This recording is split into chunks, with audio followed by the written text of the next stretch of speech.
Hi guys, it's Rich from Backup here again. Wanted to use this next piece of time just to talk about turning and manoeuvring our wheelchairs and the different kind of ways that we can go about doing this.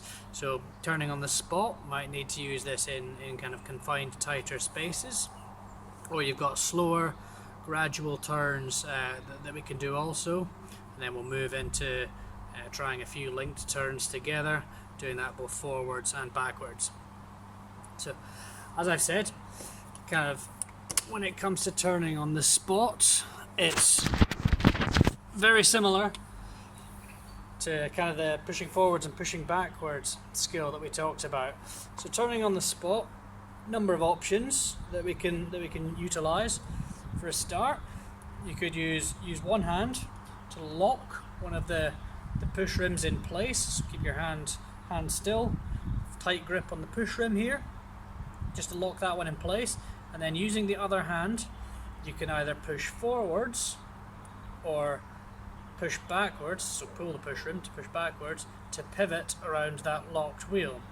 You can do this either locking the wheel in place, or you can apply one of your brakes if you would rather and pivot around the braked wheel forwards and backwards. For a sharp 180 degree turn on the spot, you can use one hand to do a normal push, so starting in the normal start position through to the finishing position, and with the other hand use the finishing position and then pulling back to the starting position, so going opposite ways with each hand. So if I go push forwards with my right hand and pull backwards with my left hand, there's a 180 degree turn, and again a quick 180 degree turn there.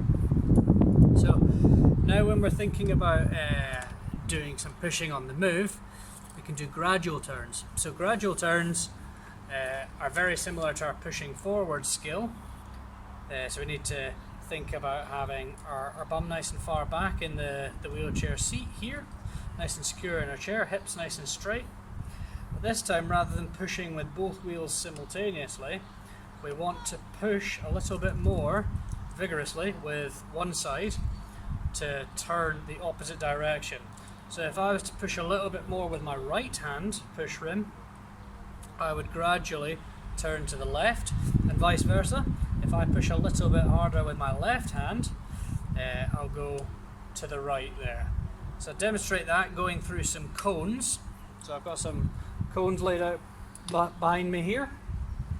So with the cones, we can kind of come out wide, and then as you pass the first cone with your inside push rim, that's when you can negotiate the turn and start pushing more vigorously on the right hand side, and then vice versa. When we get through the cones, it's another turn, this time pushing more vigorously with our left hand push rim to turn back in. So coming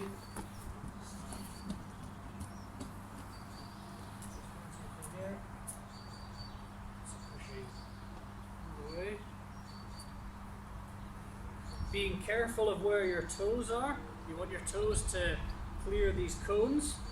Once you pass the cone, you use your right hand to push around, and again when you pass this cone, then using your left hand to push around, watching where your toes are, that they're clearing this cone, and then back to the start. So it's a lot more controlled, the movement, rather than kind of letting the chair do the work. You can still let the chair roll a little bit, but you want to be more controlled as to try and not hit over any of these cones. The same can be done going backwards. As I've said previously, it's important to be aware of where your surroundings are. These could be all sorts of obstacles. If you imagine these are door frames that go all the way up, you want to make sure that when you're coming round backwards and you negotiate the next turn, that you're watching out for where your feet are, so that your toes aren't hitting the cones over. So to start with this one, coming backwards around this cone, looking over your right hand shoulder at this point, negotiating the turn to make sure you don't hit the inside cone. Getting to this point, then we'll look over our left shoulder now to make sure that we're not hitting the cone on the other side. Coming backwards, making sure our toes here have passed this cone safely, and then negotiating the next turn. Coming in, so looking over our left shoulder, then looking over our right shoulder, coming backwards, and then negotiating the next turn.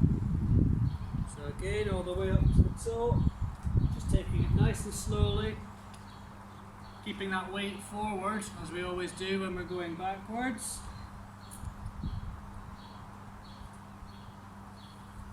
Right up to the top. So with these cones, you don't have to have a set of cones like this. You could use anything. Maybe you've got extra pairs of shoes or something. You could pop a line of shoes up and just practice this in your living room or any kind of open space that you may have. I'm for example doing this out in the garden today because it's a nice day. But yeah, any kind of open space that you can find, you could use kind of individual shoes. You could use bigger objects such as chairs if you've got a few of those knocking about. So there's loads of different ways that you can set up something similar to this to have a little practice on your turning, going forwards and going backwards. Yeah, so in a nutshell, that's kind of the basics behind turning and manipulating your wheelchair. Thanks guys.